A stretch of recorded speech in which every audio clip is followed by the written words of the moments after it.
ใช้กินข้าวแล้วก็นอนเลยว้าว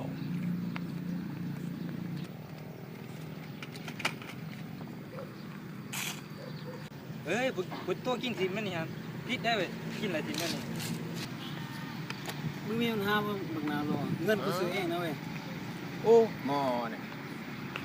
แมนยูทีนี้มันสาธารณะตัวทิมมันต้องถือไงตู้บ่มันเป็นของสมรสนะมึงจะสโลว์ตัวนะเว้ยใจเย็นๆที่นี่มันเป็นสถานที่ท่องเที่ยวเป็นสวนสาธารณะเป็นของส่วนรวมเลย